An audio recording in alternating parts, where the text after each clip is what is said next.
Hello, कैसे हैं प्यारे बच्चों आप सभी। मैं मंजू पांडे आपका अपने यूट्यूब चैनल ज्ञान वाटिका में स्वागत करती हूँ।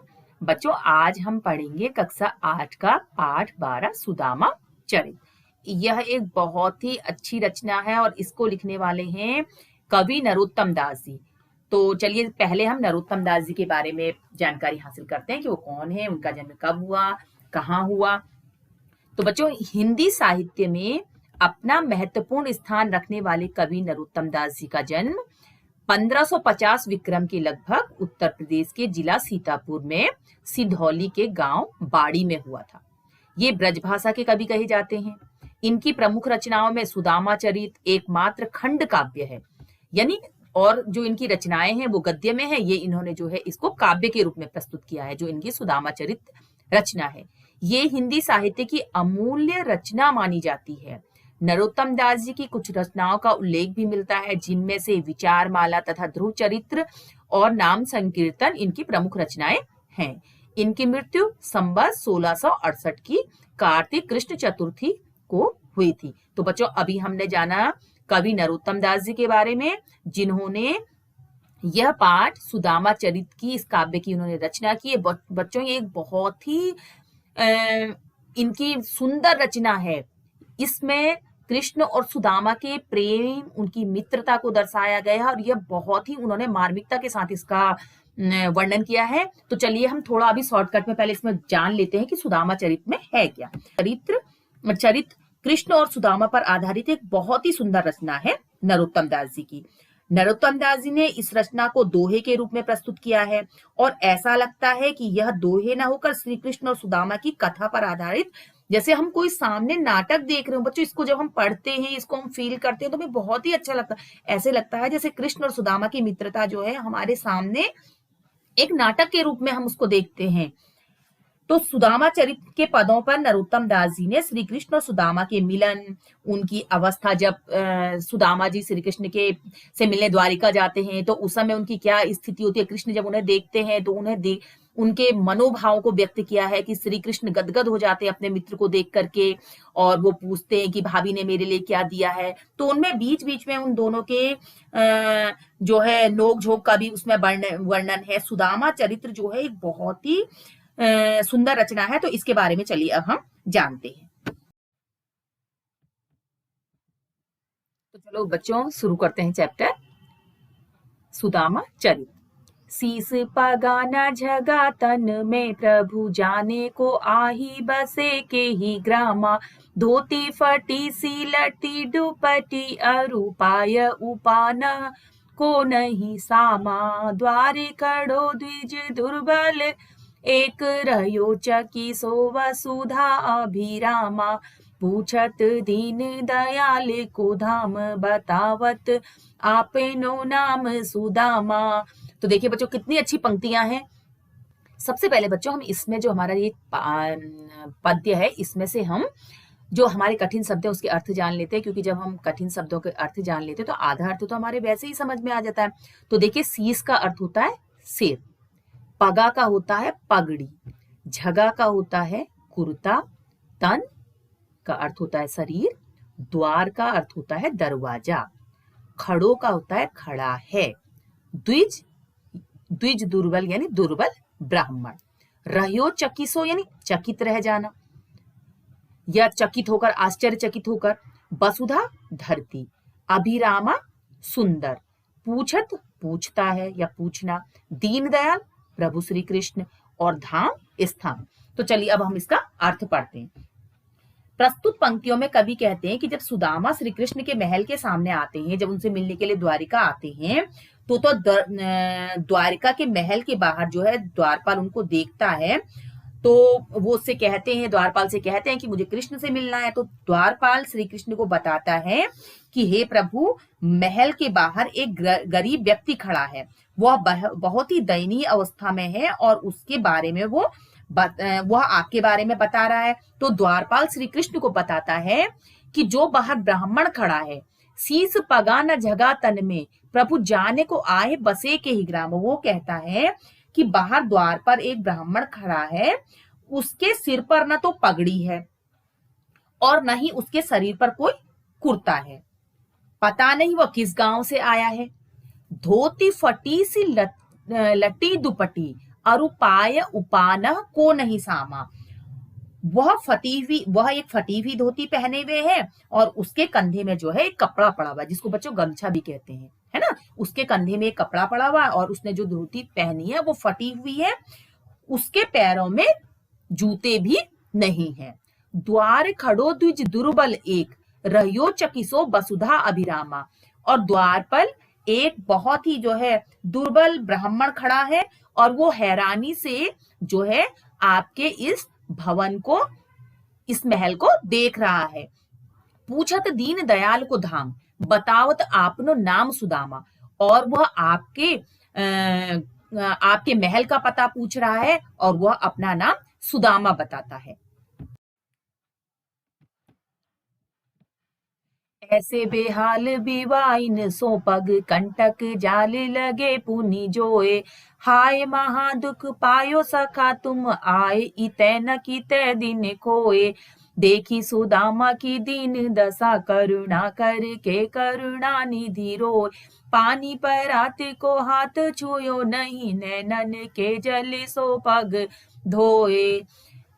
ऐसे बच्चों, अब देखिए हम शब्द अर्थ पहले इसके पढ़ लेंगे। ऐसे बेहाल यानी बुरे हाल, बिवाइन सो यानी फटी हुई एड़ियां, पग कहते हैं पांव को, कंटक कहते हैं कांटे को, पुनि जोए यानी निकालना या देखना पैरों में, महादुख बहुत दुख, सखा कहते हैं मित्र को, इते न किते का अर्थ होता है इतने दिन, दीन दशा यानी बुरी दशा या हालत, करुणा करके यानी दया करके, करुणानिधि यानी दया के सागर, पानी परात यानी खुला हुआ बर्तन जिसमें हम पानी वगैरह रखते हैं, हाथ छुयो नहीं है हाथ न लगाया, नैनन के जल यानी आंखों के आंसुओं, पग कहते हैं बच्चों पैर को।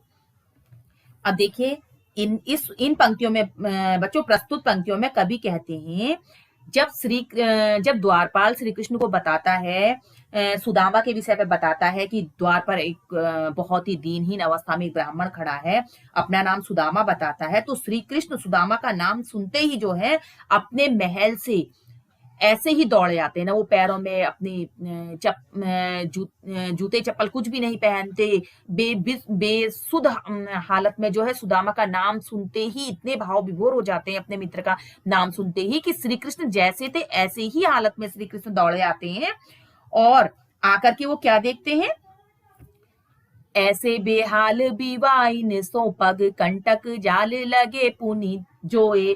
श्री कृष्ण जो है सुदामा के पैरों में जो बिवाइयां पड़ी हुई, बच्चों आपने देखा होगा जाड़ों में जो है जब एड़ियां फट जाती हैं उसमें जो दरारें पड़ जाती हैं उनको कहते हैं बिवाइयां। तो श्री कृष्ण सुदामा के जब पैरों को देखते हैं कि उनके पैरों में बहुत सारी बिवाइयां पड़ी हुई हैं और श्री कृष्ण जो है कंटक जाल परे पुरि जोए, और जब सुदामा द्वारिका आते हैं तो आने में उनके पैर बहुत थक जाते हैं और रास्ते में कांटे उनके पैरों में जो चुभ जाते हैं, श्री कृष्ण उनको निकालते हैं, श्री कृष्ण जो है उनको निकालते हैं उनके पैरों के कांटों को। और हाय महादुख पायो सखा तुम आए, इतै न कितै दिन खोए। और श्री कृष्ण उनसे कहते हैं, प्रेम से कहते हैं कि मित्र तुम इतने दिन कहाँ रहे, तुमने इतनी दुख इतने पीड़ा को क्यों सहा, तुम पहले क्यों नहीं आ गए। देखी सुदामा की दीन दशा, करुणा करके करुणा निधि रोए। और जब श्री कृष्ण अपने मित्र सुदामा की ये दीनहीन दशा को देखते हैं तो श्री कृष्ण की आंखों में जो है आंसू आ जाते हैं, बहुत श्री कृष्ण रोने लगते हैं, वो बहुत दुखी हो जाते हैं। पानी परात को हाथ छुयो नहीं, नैनन के जल सो पग धोए। और श्री कृष्ण भगवान जो है सुदामा के चरण धुलाने के लिए, अपने मित्र अपने सखा के पैरों को धोने के लिए जो सेवकों से पानी मंगाते हैं उनके पैर धोने के लिए, लेकिन श्री कृष्ण इतने दुखी हो जाते हैं, इतने भाव विहल हो जाते हैं कि वो जो है पानी जो परात में जो पानी रखा होता है उस पानी को छूते भी नहीं है हाथ से, और अपने उनके नयनों से यानी उनके आंसुओं से जो अश्रु रूपी जलधारा निकलती है उससे ही श्री कृष्ण भगवान जो है अपने मित्र सुदामा के चरण धो देते हैं। यानी श्री कृष्ण भगवान को उस पानी की परात में पानी को हाथ लगाने का बिना हाथ लगाए वो अपने आंसुओं से, यानी इतने श्री कृष्ण की आंखों से आंसू बहने लगते हैं, जल धारा इतनी बहने लगती है अश्रुधारा की, उसी से वो श्री कृष्ण भगवान सुदामा के चरण धो देते हैं।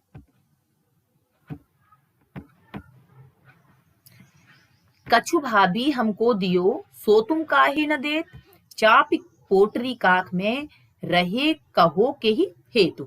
आगे चना गुरु मात दिए ते लए तुम चाबी हमें नहीं दीन, श्याम कयो मुस्काय सुदामा सो चोरी की बान में हो जो प्रवीणे, पोटरी काखी में चापी रहे तुम खोलत नाही सुधारस भीने, पाचली बानिया जो न तजो तुम तैसे ही भाभी के तंदुल कीने। बच्चों कुछ का कछु का अर्थ होता है कुछ, काहे न देते यानी क्यों नहीं देते, चापी का अर्थ होता है छिपाना, पोटरी यानी पोटली, चाबी यानी चबाना, बान कहते हैं आदत को, प्रवीण अर्थात कुशल, पाछली बानी यानी पुरानी आदत, तजी यानी छोड़ी और तंदुल कहते हैं चावलों को। तो बच्चों देखिए इसमें पहला है कछु भाभी हमको दियो सो तुम काहे न देत, चापी कोठरी पोटली काख में रहे कहो के ही हे।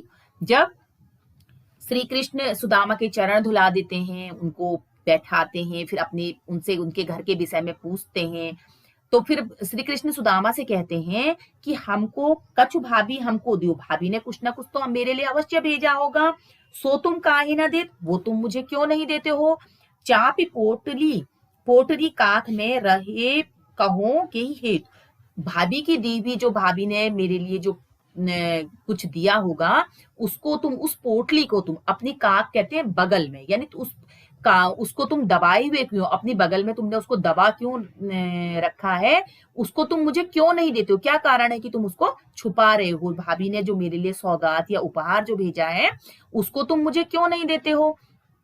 आगे चना गुरु मात दिए ते लहे तुम चाबी हमें नहीं दीने।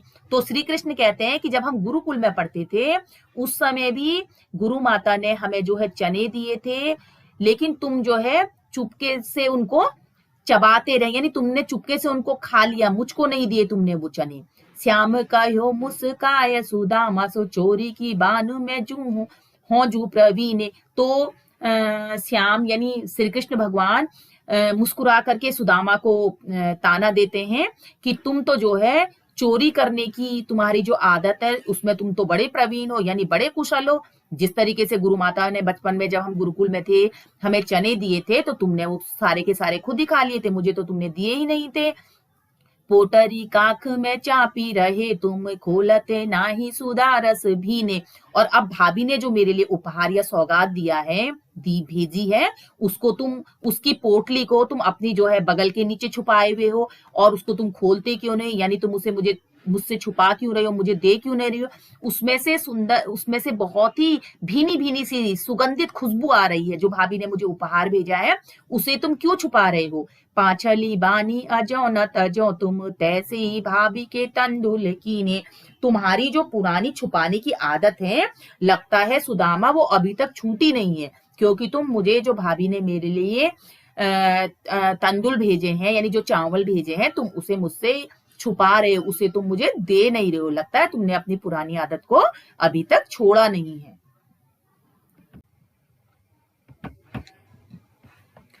वह पुलकनी वह उठ मिलनी वह आदर की बात, वह पटवनी गोपाल की कछु न जानी जात। घर घर कड़ ओढ़त फिरे तनक दही के काज, कहा भयो जो अब भयो हरि को राज समाज। हो आवत नाही हुतो वाही पठ्यो ठेल, अब कही हो समझाए के बहुधन धरो सकेल। बच्चों पुलकनी का अर्थ होता है खुश होकर, ऊठी मिलनी का अर्थ है गले मिलना, पठवनी यानी भेजना, जात यानी जाति, हरि मीन्स कृष्ण, राज समाज यानी राज्य में, ओढ़त फिरे यानी इधर उधर फिरना, तनक थोड़ा, वाही पठ्यो यानी खाली हाथ, ठेली मीन्स भेजना, धन दौलत, धन का अर्थ होता है दौलत और धरो रखना। तो इस पद में बच्चों सुदामा जब घर वापस लौटते हैं, द्वारिका में काफी समय रहते हैं, उसके बाद जो वापस लौटते हैं तो वो सोचते हैं कि मैं तो यहाँ श्री कृष्ण से बहुत उम्मीद लेकर के आया था कि वो मेरी मदद करेंगे, अपने मित्र की मदद करेंगे, तो उन्होंने तो मुझे खाली हाथ ही लौटा दिया। तो वो सोचते हैं कि मुझे जो है मदद की उम्मीद लेकर श्री कृष्ण के पास मैं तो आया था, लेकिन उन्होंने तो मेरी कोई भी मदद नहीं की। मुझे श्री कृष्ण के पास आना ही नहीं चाहिए था।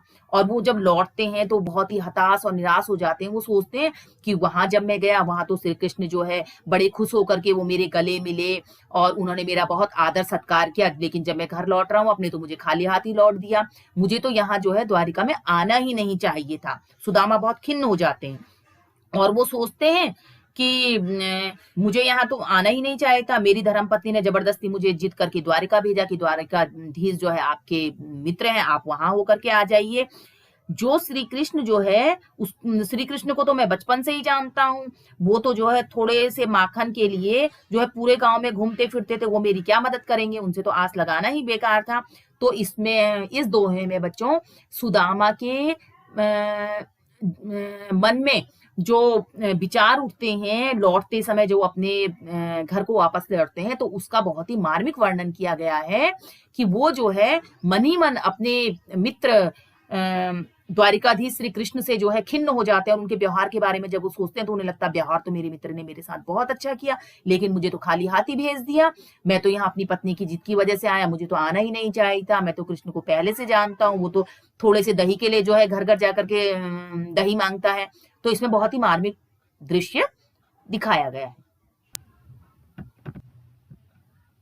वैसोई राज समाज बने गज बाजी घने मन संभ्रम छायो कैंधो पर्यो कहूँ मारग भूली की फेरी के मैं अब द्वारिका आयो भौन बिलो की बेको मन लोचत सोचत ही सब गांव मझायो पूछत पांडे फिरे सब सो पर झोपरी को कहूँ खोज न पायो। बच्चों वैसोई का अर्थ होता है वैसे ही।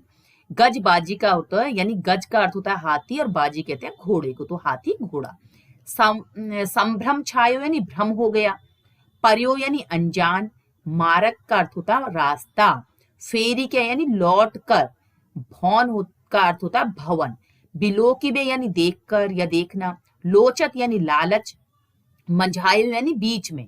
झोपड़ी कहते हैं झोपड़ी को, और खोज ना पाए यानी ढूंढ नहीं पाए। तो बच्चों इसमें इस पद्यांश में जब सुदामा अपने गांव पहुंचते हैं तो उन्हें जो है सब कुछ बदला बदला सा लगता है। वैसोई राज समाज बने गज बाजी घने मन संभ्रम छायो। जब वो वहां आते हैं तो वो देखते हैं कि जैसा उन्होंने द्वारिका में देखा था वैसे ही बड़े बड़े आलीशान भवन और बड़ी बड़ी अट्टालिकाएं और वहां हाथी घोड़े सब वो देखते हैं तो उनके मन में एक भ्रम हो जाता है। सुदामा सोचने लगते हैं कैंधो पर्यो कछु मार्ग भूली की फैरी की मैं अब द्वारिका आयो। तो उनके मन में भ्रम हो जाता है। वो सोचते हैं कि क्या मैं रास्ता भूल गया हूं, क्या मैं दोबारा द्वारिका आ गया हूं। जब वो अपने गांव का अब पहुंचते हैं और वहां देखते हैं कि द्वारिका का जैसा ही वहां वैभव है, तो उस वैभव को देख के सुदामा भ्रमित हो जाते हैं और वो सोचते हैं कि शायद मैं रास्ता भूल करके दोबारा द्वारिका ही पहुंच गया हूं। भौन बिलो की वे कोमन लोचत सोचत ही सब गांव मझायो। और वो जो है अपने वो थोड़ा ध्यान लगा करके सोचते हैं कि ये गांव तो सोचते हैं कि मेरा ही है, ये गांव तो मुझे मेरा ही लग रहा है ना। पूछत पांडे फिरे सब सो पर झोपड़ी को कहूं खोज ना पायो। वो कहते हैं अपने मन में, वो सोचने लगते हैं गांव तो ये मेरा ही लग रहा है, लेकिन ये बहुत संपन्न लग रहा है। उसके बाद जो है वो उसमें अपनी जो है झोपड़ी को ढूंढने लगते हैं और उन्हें चिंता सताने लगती है। वो लोगों से पूछने लगते हैं कि मैं तो जब यहाँ से गया था तो मेरी तो एक झोपड़ी थी, वो झोपड़ी कहाँ चली गई। वो अपनी उस झोपड़ी को ढूंढने लगते हैं, लेकिन वो उन्हें कहीं भी नहीं मिलती, क्योंकि उन्हें पता नहीं होता कि श्री कृष्ण भगवान ने जो है उनके गांव को, उनके घर को संपन्नता से भर दिया था। उन्होंने अपनी मित्रता का धर्म निभाया था और बिना कुछ कहे ही, सुदामा ने उनसे कुछ कहा नहीं था, कुछ मांगा नहीं था, लेकिन श्री कृष्ण भगवान ने बिना कहे ही सुदामा के घर को, सुदामा के गांव को संपन्नता से भर दिया था। द्वारिका का ही दूसरा रूप उन्होंने उसे बना दिया था, जिसमें जो है सुदामा भ्रमित हो जाते हैं और अपनी झोपड़ी वहां ढूंढते रहते हैं।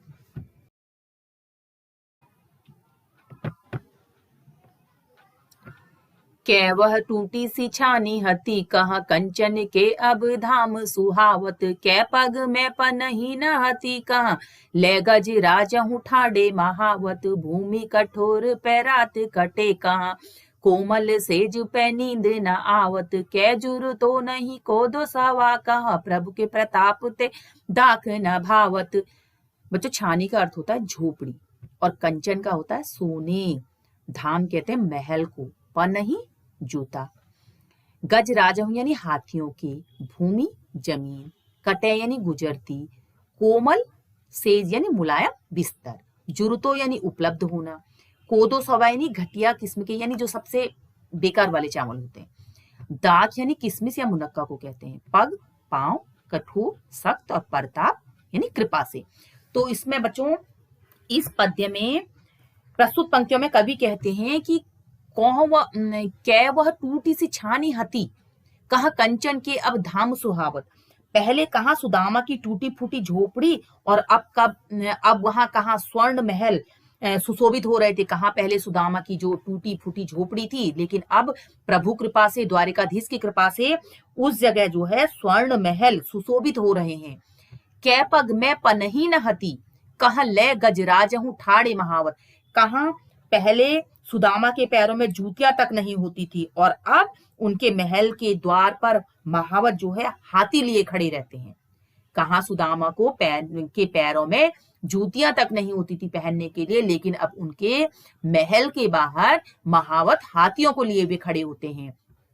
भूमि कठोर पे रात कटे, कहा कोमल सेज पे नींद ना आवत। कहा पहले कठोर भूमि पर सोना पड़ता था, कोई नीचे से उनके लिए बिछाने के लिए कोई कपड़ा नहीं होता था, ऐसे ही कठोर जमीन पर वो सोते थे। लेकिन आज जो है कोमल सेज पे नींद ना आवत, आज उनके पास इतना कोमल बिस्तर है कि अब उनको उसमें नींद ही नहीं आती है। आज उनके पास बहुत ही जो है कोमल बिस्तर है उनका, जिस बिस्तर पर सुदामा सोते हैं, लेकिन उनको उसमें नींद नहीं आती है। कै जुर तो नहीं को दो सवा, कहा प्रभु के प्रताप ते दाख न भावत। कहा पहले उन्हें 2 वक्त का खाना नहीं मिलता था, उनको जो है 2 वक्त का खाना जुटाने के लिए भी बहुत प्रयास करना पड़ता था, लेकिन आज प्रभु की कृपा उनको खाने के लिए घटिया यानी सबसे बेकार वाला चावल भी उनको नहीं मिलता था। इतने सुदामा की हालत खराब थी, सुदामा की इतनी दीन दशा थी, उनकी जो स्थिति थी वो इतनी दयनीय थी, लेकिन प्रभु के प्रताप से आज उन्हें जो है दाग कहते हैं किसमिस और मुनक्का, आज वो यानी वो इतना मेवा है उनके पास खाने के लिए, उनके पास खाने का हर व्यंजन है उनके पास, लेकिन उनको वो भी अच्छा नहीं लगता है। तो बच्चों देखा आपने, प्रभु की कृपा जिस पर होती है तो उसका सब कुछ बदल जाता है, उसकी स्थिति पूरी की पूरी बदल जाती है। तो बच्चों आपको कैसी लगी मेरी ये वीडियो? अगर आपको मेरी ये वीडियो पसंद आई हो तो मेरी इस वीडियो को लाइक, शेयर और हमारे इस चैनल को सब्सक्राइब अवश्य कीजिएगा। तब तक के लिए गुड बाय।